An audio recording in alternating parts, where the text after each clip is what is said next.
Halo, apa kabar? Anak-anak kelas 5 yang luar biasa. Masih bersama saya, Bapak Ujang Herman.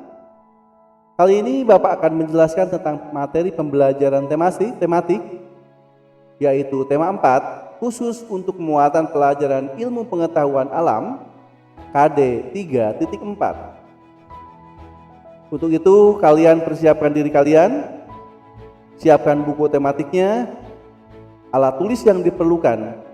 Dan jangan lupa, sebelum pembelajaran ini dimulai, silahkan kalian berdoa dulu menurut agama dan kepercayaan masing-masing.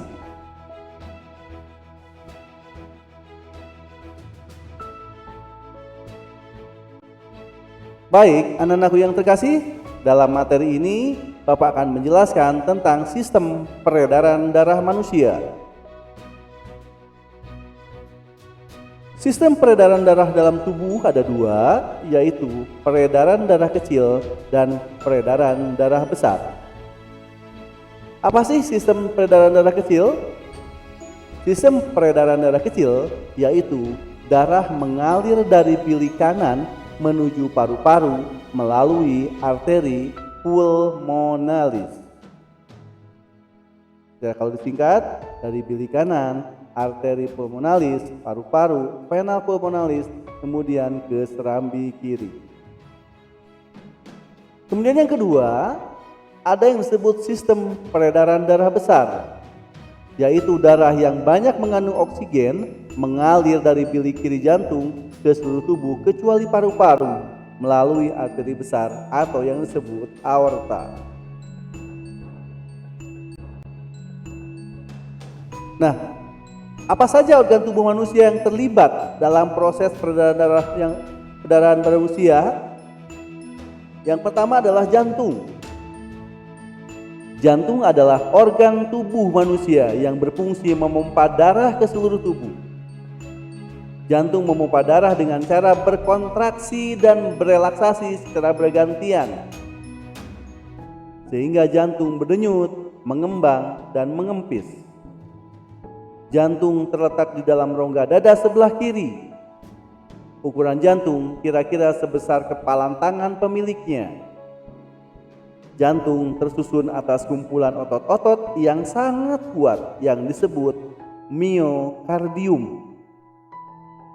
Jantung terdiri atas 4 ruang, yaitu serambi kanan, serambi kiri, bilik kanan, dan bilik kiri.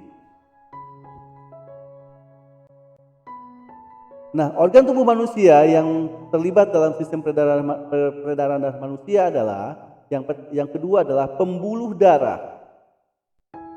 Pembuluh darah merupakan saluran tempat mengalirnya darah dari jantung ke seluruh tubuh. Dari seluruh tubuh kembali ke jantung. Nah, itu adalah pembuluh darah. Nah, pembuluh darah terdiri atas 2 jenis, yaitu pembuluh darah nadi dan pembuluh balik. Pembuluh nadi disebut arteri, pembuluh balik disebut vena. Pembuluh nadi atau arteri yaitu pembuluh yang membawa darah yang kaya akan oksigen keluar dari jantung ke seluruh tubuh. Pembuluh nadi yang paling besar disebut aorta. Pembuluh balik yaitu pembuluh darah yang membawa darah yang kaya akan karbon dioksida dari seluruh tubuh menuju jantung. Pembuluh nadi dan pembuluh balik bercabang-cabang. Ujung cabang pembuluh terkecil disebut pembuluh kapiler.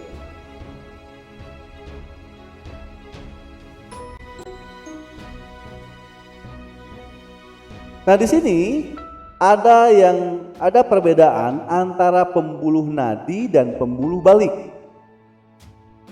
Yang pertama, untuk pembuluh nadi, nama lain pembuluh nadi adalah arteri, sedangkan nama lain pembuluh balik adalah vena. Dan yang kedua, untuk pembuluh nadi berisi darah bersih, yaitu yang kaya oksigen. Sedangkan pembuluh balik atau vena berisi darah kotor, kaya akan karbon dioksida. Dan yang ketiga, mengalirkan darah dari jantung ke seluruh tubuh. Untuk pembuluh balik, mengalirkan darah dari tubuh ke jantung. Ya, ini kebalikan atau perbedaan pembuluh nadi dan pembuluh balik. Nah, organ yang ketiga yang terlibat dalam sistem peredaran darah manusia adalah paru-paru. Paru-paru juga memiliki peranan yang penting dalam proses peredaran darah. Dalam proses peredaran darah, paru-paru berperan sebagai penyuplai oksigen ke dalam darah. Darah yang telah diedarkan ke seluruh tubuh tidak lagi mengandung oksigen, akan tetapi banyak mengandung karbon dioksida. Setelah kembali ke jantung, darah yang akan mengandung karbon dioksida tersebut dipompa ke dalam paru-paru. Selanjutnya, karbon dioksida diambil dan diganti dengan oksigen melalui proses pernafasan. Paru-paru terdiri atas ribuan tabung bercabang. Tabung bercabang yang jumlahnya ribuan semakin ke ujung semakin mengecil. Pada ujung yang mengecil terdapat kantong udara. Kantong udara tersebut dinamakan alveoli. Masing-masing alveoli memiliki jaringan halus kapiler. Pada jaringan halus kapiler inilah tempat terjadinya pertukaran oksigen dan karbon dioksida.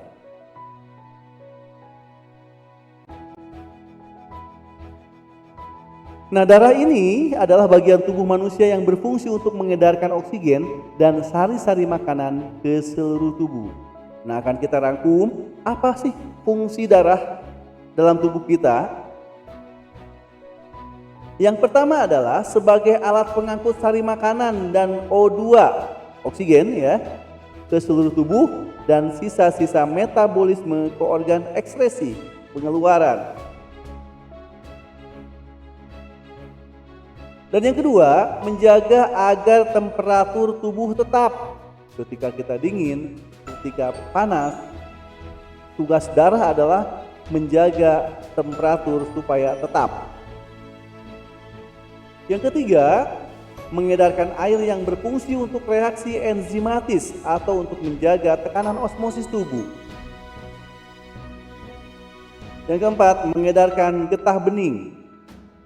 Yang kelima, menghindarkan tubuh dari infeksi, yaitu dia membentuk antibodi berupa sel darah putih dan sel darah pemutih.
Nah, gangguan pada organ peredaran darah manusia dapat terjadi karena non keturunan ataupun keturunan.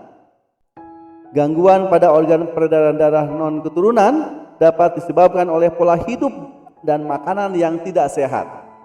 Misalnya, terlalu sering mengonsumsi makanan berlemak tinggi dan makanan berkadar kolesterol tinggi. Berikut adalah beberapa contoh gangguan pada organ peredaran darah manusia non keturunan. Yang pertama itu adalah anemia. Gangguan ini disebabkan rendahnya kadar hemoglobin dalam darah. Rendahnya kadar hemoglobin dapat disebabkan makanan yang dikonsumsi kurang mengandung zat besi. Ciri-ciri penderitanya adalah mudah lelah dan sering merasa pusing. Yang kedua adalah tekanan darah rendah atau yang disebut hipotensi. Gangguan ini disebabkan terjadinya penurunan tekanan darah. Yang ketiga adalah tekanan darah tinggi atau yang disebut hipertensi. Gangguan ini disebabkan naiknya tekanan darah yang diantaranya diakibatkan oleh penyempitan pembuluh darah. Dan yang keempat, ada yang disebut kanker darah atau istilahnya adalah leukemia. Gangguan ini disebabkan sel-sel darah merah putih yang memperbanyak diri tanpa terkendali, yang mengakibatkan sel darah putih ini memakan sel darah merah. Dan yang kelima, ada yang disebut jantung koroner, yaitu suatu gangguan jantung disebabkan oleh penumpukan lemak darah atau kolesterol pada arteri koronaria.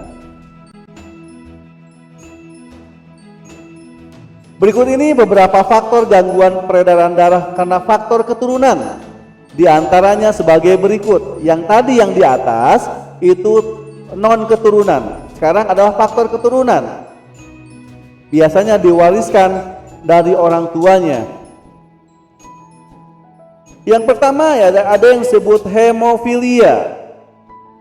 Gangguan ini disebabkan adanya kelainan yang menyebabkan darah sulit membeku jika terjadi luka. Dan yang kedua, ada yang disebut talasemia. Pada gangguan ini, bentuk sel darah merahnya tidak beraturan.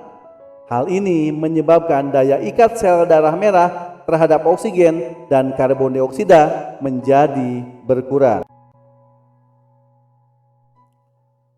Nah, nama dan penyebab gangguan pada manusia yang tadi akan kita bahas lagi.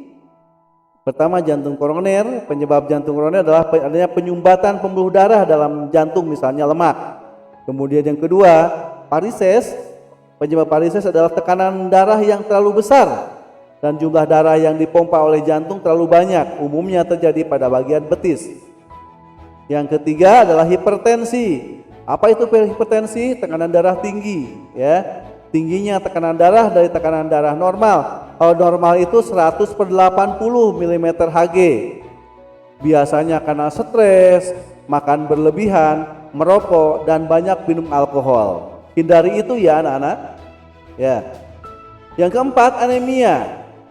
Penyebab anemia diantaranya peredaran darah akibat kecelakaan atau luka di bagian luar atau dalam, dan kekurangan produksi sel darah merah akibat tubuh kekurangan zat besi. Nah, ada beberapa penyebab yang menjadi faktor timbulnya penyakit yang berhubungan dengan peredaran darah manusia. Beberapa penyebab diantaranya yaitu: 1. Faktor keturunan. Yang kedua, obesitas, kegemukan. Waduh, kalian jangan sampai gemuk banget ya. Yang ketiga, pengaruh timbulnya suatu penyakit kronis. Dan yang keempat, gaya hidup tidak sehat. Dan yang kelima, karena asap rokok, baik perokok aktif maupun perokok pasif. Nah, bagaimana cara mencegah timbulnya penyakit yang berhubungan dengan tadi? Yang jelas kalian harus pola hidup sehat. Pertama apa? Berolahraga secara teratur. Ya. Yang kedua, tidur yang cukup. Dan yang ketiga, atur pola makan.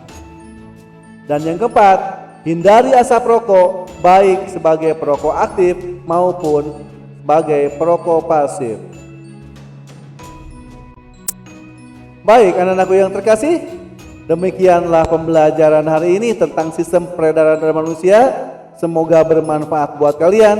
Mohon maaf apabila kekurangan. Sekian, terima kasih dan selamat belajar.